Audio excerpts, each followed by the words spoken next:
Olá, crianças. Começar agora as atividades de ciências no livro Encontros. Hoje vamos falar sobre os usos do solo. Desde que o ser humano foi ocupando o solo, começou a utilizá-lo de diversas maneiras. Construiu habitações, cultivou plantas, criou animais e extraiu materiais para utilizar nas construções e em outros produtos. Com o crescimento das indústrias, cada vez mais materiais foram sendo retirados das rochas, dos solos e dos subsolos. Dentre os materiais, há os minérios, que são conjuntos de minerais. O Brasil é rico em muitos tipos de minérios, como estanho, manganês, bauxita, cobre, níquel e cromo, mas o principal é o ferro. O minério fica nas rochas, muitas vezes em locais profundos no solo. O nome desses locais é jazida.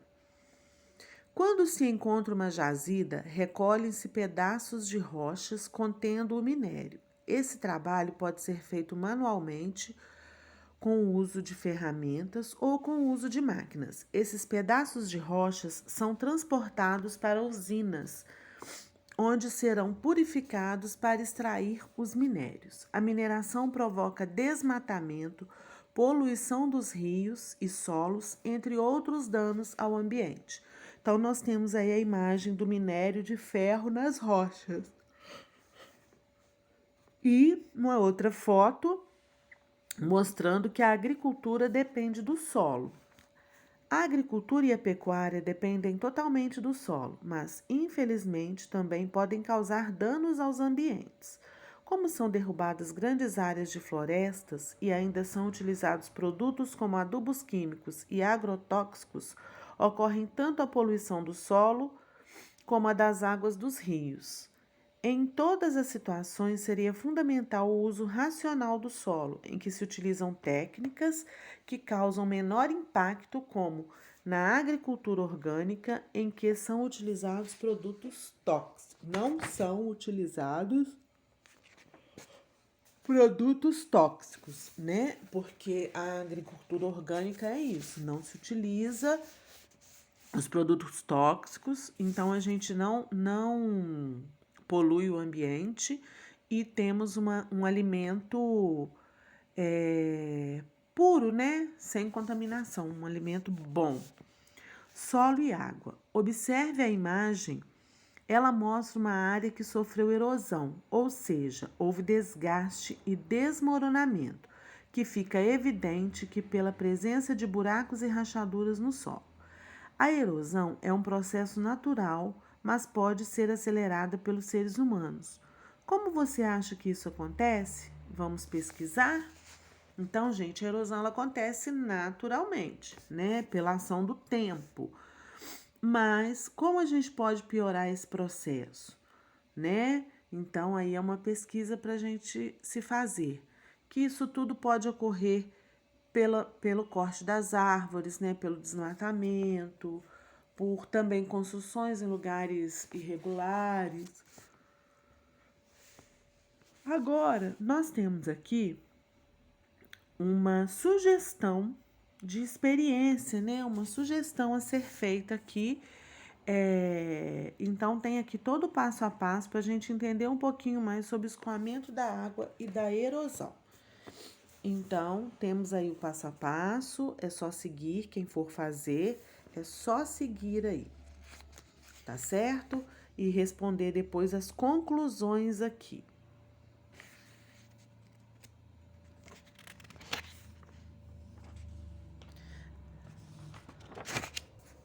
Vamos lá, então, agora vamos passar para a próxima página. Enchentes e solo. A água das chuvas, quando cai, pode evaporar, escoar ou se infiltrar no terreno. As raízes das plantas seguram a terra, evitando erosão. Observe agora essa imagem. Tá vendo, gente? É uma enchente na rua no bairro do Itaquera, em São Paulo, em 2014. Olha quanta água, né? Os carros quase submersos. Então, olha, os rios têm uma área nas suas margens ao longo do seu curso que permite que a água transborde quando chove mais. Ao diminuírem as chuvas, a água volta ao nível baixo. Essa região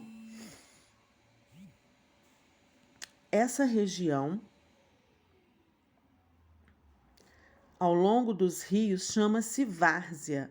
Ela tem vegetação que faz com que a água se infiltre no solo e não transborde além da várzea. Em muitas cidades, no entanto, a área de várzea foi destruída, as árvores retiradas e o solo foi coberto por asfalto.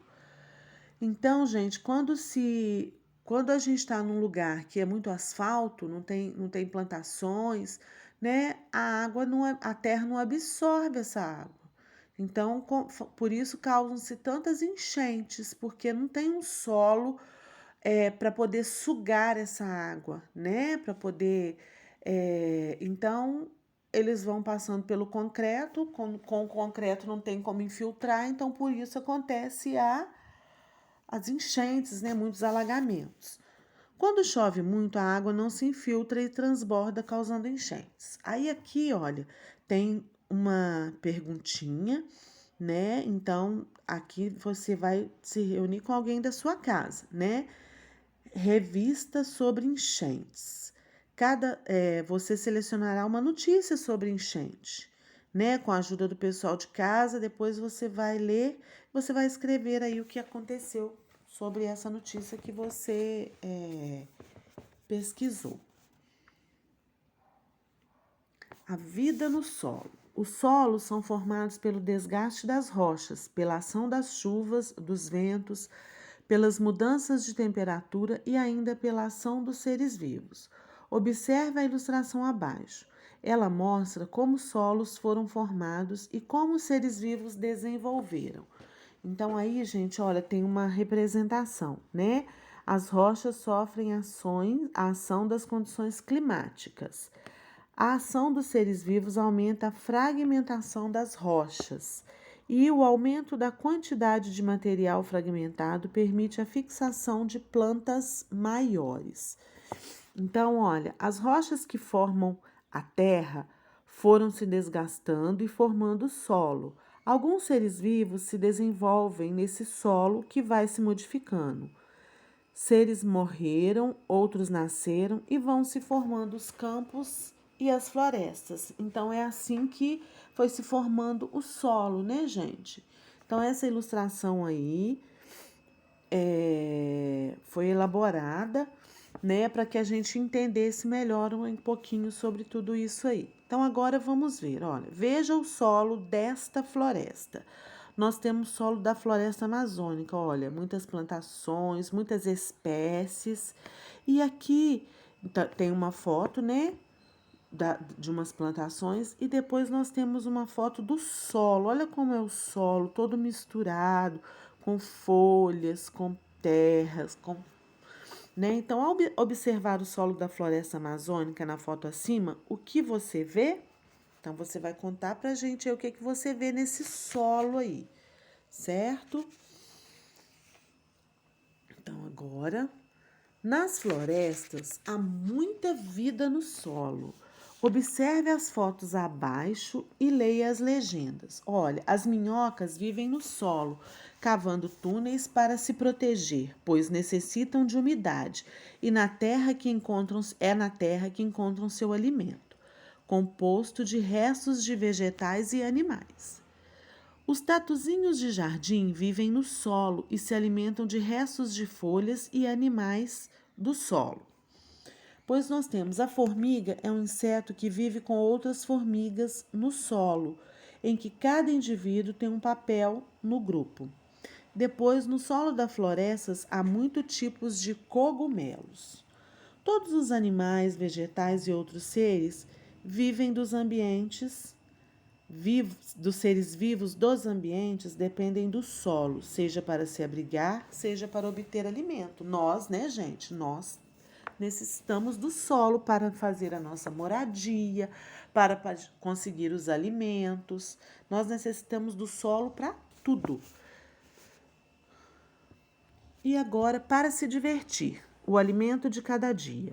Então, nós temos aí uma tirinha do Garfield. Você vive debaixo da terra e come porcarias. O Garfield falando com a minhoquinha. E ela responde: é isso aí. O que faz você conseguir comida? Cavo. Isso não é muito glamuroso, mas é assim que ganho a sujeira de cada dia. Então, gente, com quem o Garfield estava conversando? E qual o significado de ganhar a sujeira de cada dia? O que é a sujeira de cada dia para a minhoca? É o alimento, né? Então, aí vocês vão responder e bom trabalho. Qualquer dúvida é só chamar a professora.